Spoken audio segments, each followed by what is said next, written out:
Hello and welcome to the Business Octopus. Here we are, live on a Friday morning. How you going, Amanda? How's your week been? Look, pretty good, pretty fantastic. How about yourself? Well, other than getting stuck in Adelaide for 2 hours longer than I planned. What's that That's all right. about? Did they I got cancel the the airport flight? lounge. What's happening there? Yes, well done, Virgin. But I normally, like, if I get cancelled flights, it's always been Jetstar. People complain about every airline, and I guess as a competitive industry, you just got to do what you got to do. And but yeah, here we are, made it back, so that's good. Amazing. Just in Um, time for the viewers at home. so today we're going to be talking about building the well before you need the water. I think in terms of, I think it's a concept that one would be familiar with once we sort of delve into it, but I think people don't do it enough. And what we mean is have the network, have the connections, have the people, do the front end research before you go and do the thing. There's no good coming up with a brand and a product and going, this is amazing. And then you go, all right, so we spent all this time on R&D, we've spent all this time building out whatever this product is, and now we have to sell it.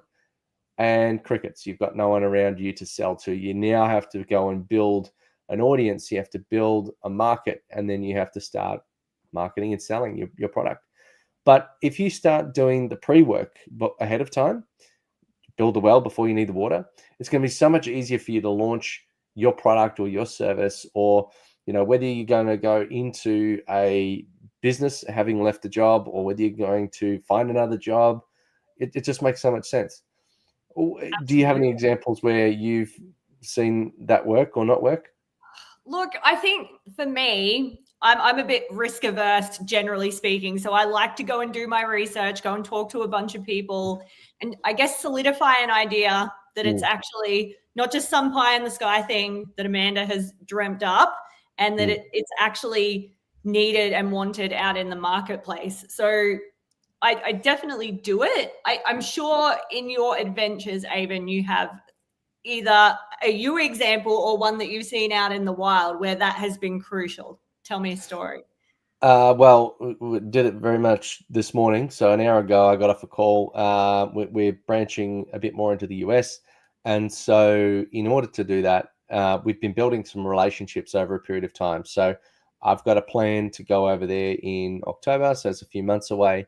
But, if you're going to try and expand overseas, you're in a strange place. You're not familiar with the way things work there. And to try and build, like, if you just landed and then went and started talking to random people on the street, how far do you think you'd get? Not very. My goodness. What, Nothing. like needle in a haystack, we're talking there, team. Whew. And if you're going to go and spend a couple of weeks in another country, particularly if you're trying to do business activities or whatever, you might spend 10 or 20 grand. And if you've Easily. gone over there and or whatever country that you're trying to target and you don't know anybody, you are absolutely pushing something, the proverbial uphill, let's say. So it's a mountain of effort. But like, if you start building the network before you get there, you've already jumped on some Zoom calls, you've already made some sent some emails off, you've booked some meetings. It's going to be 10,000 times easier than if you tried to like hit the ground and start handing flyers out on the street corner. Absolutely. And you take all of that pressure off yourself because you got a plan, you got a strategy, you know the conversations you need to have in person. So you can just go and do it and get it done. And, by having multiple contacts in the location, you de-risk yourself. So like, if one doesn't work out, well, you've got several. Now, I think when people think about networking or building connections, trying to push into, other regions, they're looking for their customer. And I think that is a little bit short-sighted. I think one of the most effective things you could look for is strategic partners, people who can introduce you, people who can help you find your way or navigate your way through the local environment. It could be technically, it could be socially, financially, legally, whatever it is. And I think, like, we spoke to a US Army colonel. Today we had conversations with one of the members of our network. We had we've got some other connections that are there, including, we do a lot of work with Zoho. We're going to see the head office there. So we're going to push on like 4 or 5 different relationships to try and establish connections, to try and identify where we should be when, so we make our time there very efficient, so that we don't blow thousands of dollars on flights for no reason. And at the very least, we should come back at net neutral. I reckon we'll pick up a couple of clients and we'll have covered the costs of the travel. And exactly. And think like what do you anticipate the long-term returns of that would look like, Avon? So maybe in 5 years from now, what would the payoff be? Well, we're looking to establish a company there. We're looking to basically have boots on ground in an office, working just as we are here and in a couple of other countries, but in that country. And so by having the network before we needed to do it, we save, tens of thousands of dollars. We do it, 5 to 10 times faster. We reduce our risk significantly. So the time spent trying to build those relationships before we execute has been absolutely invaluable. Absolutely. And to your point before, you were talking about, oh no, I lost it. It's gone. It floated away. It disappeared. We'll see if we can get it back. What triggered you in that conversation? It'll come back. I've been on too many early morning AM US calls like you, Avon. The ideas are just disappearing from my brain. Late night, early mornings, time zones really do mess you around. They do. Living proof. Well, in particular, like over there, like their working hours are our sleeping hours. So, they met with us at 6 p.m. after everybody's knocked off. But to meet with them, I'm meeting at my 5 a.m. or 6 a.m. Same. Yeah. I had clients at 4 and 5 this morning. Yeah, US. Love it. And if you're gonna work there, you really need people who are willing to come halfway, in the sense that most people over there would expect to work within business hours. So that means that we'd have to be there between 2, 3, and 4 a.m. Mm-hmm. And they're some of the worst hours to be awake. So if we're trying to work in that zone and we've built some relationships and people who are willing to, stay up a little bit later, for some people, that was actually beneficial. So some of our US clients, they're like, we're so crazy busy in the day. We actually really enjoy having a little bit of time at night to be able to, focus on this and do what we need to do and meet with you guys. And it just makes it a lot easier. But maybe we wouldn't get that kind of relationship if we didn't already build relationships in that zone. And that's the thing. I think in order to do it, it's like, this is a prime example. You got to be prepared to do what the other person's not prepared to do. So clearly we're prepared to get up at crazy times so that we can build those relationships with clients and move those relationships forward so we can build something bigger down the track. Absolutely. So in order to get build the well before you need the water, some ways to do it is, people could do it LinkedIn outreach, but then that comes across as pitchy and salesy. You could do networking, and then a lot of times people come at each other with pitchy and salesy. You're trying to sell to them, they're trying to sell to you. Everyone walks away feeling sold to, and no one walks away with any value. Yeah. But then the next thing is a little bit more where I'm talking about where you need to go, and that is building those strategic connections, identifying, key partners that have multiple ideal relationships that they may not ever buy from you, and you may never buy from them. But that's not the point. You find the right human, and everything else will happen logically after that. Exactly. And I think the beautiful part about it, Avon, and I'm sure you have a story to this, sometimes the logical connections, they play out as they should. Sometimes someone knows someone to help you achieve some other random thing that you mentioned in passing, right? I'm sure you have a story like that. What do you got for me? Well, I mean, one example is, like if we need to go and set up a company, we're going to find, networking hubs. We've got lawyers, we've got accountants, there's all those sorts of connections, but not just one that is, off off Google or out of the phone book. It's someone who is a trusted relationship that then maybe also has significant connections. So if I need to go and do something and spend money and, take an action, I'd much rather do it with someone who's also going to provide some benefit back the other way. So, going and spending money with one particular lawyer that I've had been given connections to formulate our company would then drive them to make introductions to a range of other uh, clients of theirs that need our services. Now we have boots on ground. We have all of the I guess technical setup to run the business, and we have a stream of customers coming in, all from just choosing this interaction over that one. Exactly. And it ties back into the concept of exponential networks, right? So if we're intentional about building that, and as Avon has mentioned in previous episodes, keeping comprehensive notes so you can refer to them and make connections for other people so that you're contributing to that greater network. This is how it all comes together, team.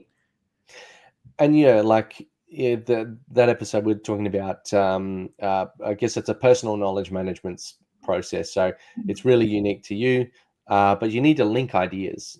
And so this stems from, when you're doing intelligence, I guess, analysis, and you're identifying who knows who, what's the connection, why did they meet, what was this interaction, what occurred there.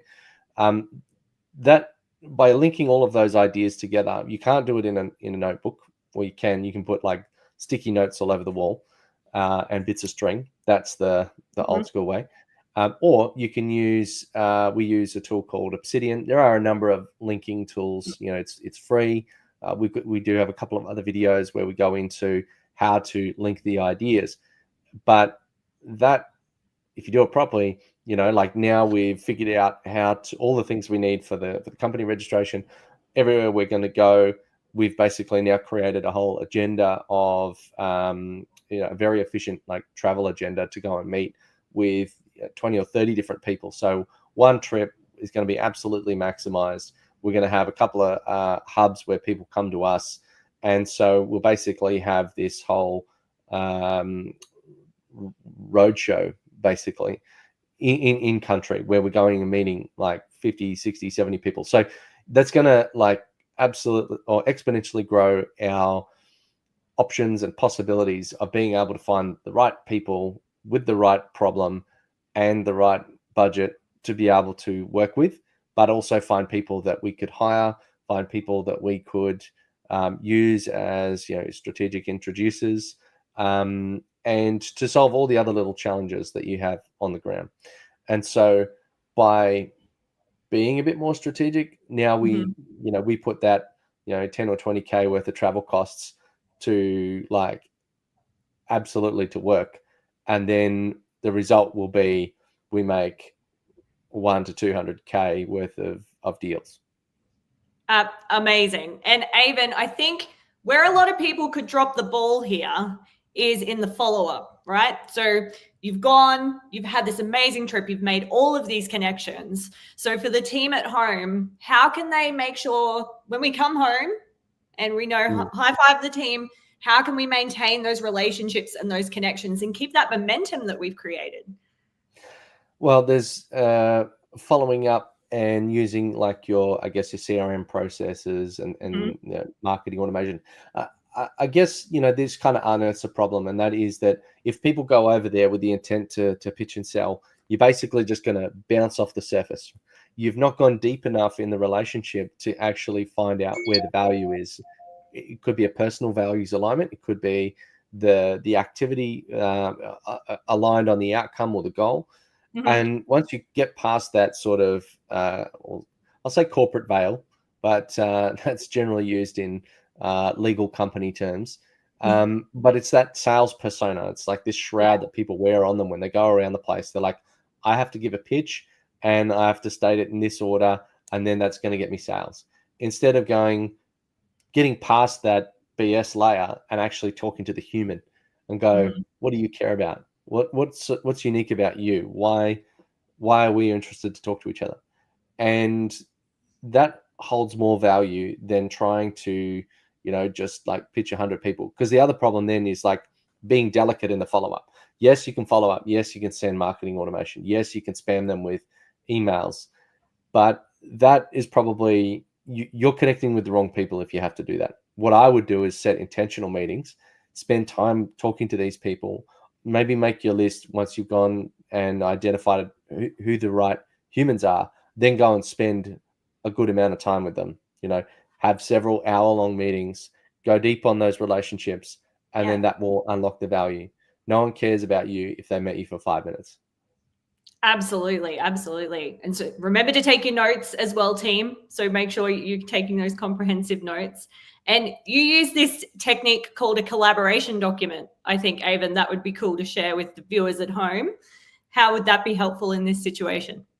So if we have a conversation and we walk away and everybody's all smiles and nods, the moment you step out of that room, within about 48 hours, you've lost 80% of that knowledge. Correct. So just by writing it down and make it a shared document with the other person, put some extra questions in there and drive at like, what are your questions and hesitations? What did we clarify? What are you trying to achieve? What am I trying to achieve? How do we come up with something that's win-win between both of us? And then use that as like a central idea. And that document is free flowing. You can both edit, you can both put your text in there, you can expand on ideas and see where it goes. If you just sit there and say, I can do this for you, you can do this for me, everybody smiles, nods, walks away, nothing's going to happen. So it just helps to add some continuity to the discussion you had and also expand ideas that maybe didn't get raised in the conversation. Gives you time to reflect and time to bring something back. So you actually need to slow down to speed up. And I think a lot of times people go, more. I need to talk to more people. I need to call more often. I need to follow up more often. Actually, it's the opposite. Less is more, friends. Yeah. Well, I think we've covered a lot today. I know we've only had a bit of a short one, but it was pretty targeted topic, and I think for the most part we've covered everything we need to cover. Like I said, if once you hear it, you know it, but I think sometimes it's good to go through it again in a bit more detail just to really understand and extract the value. If you're watching, then please join us at the Relevate community. This is where we go a little bit deeper, again, with our own networks, and we basically teach everything we just talked about in more detail, how to do it more strategically, how to go further, faster, with less effort and less time and less frustration. So if you want to join us, just jump in there. If you've got a question, leave it in the comments, or you can in our community portal. Anyone that asks questions, that's generally a good place for us to then create new ideas, new content, and basically answer questions in these live streams. So thank you very much for watching, and you stay classy.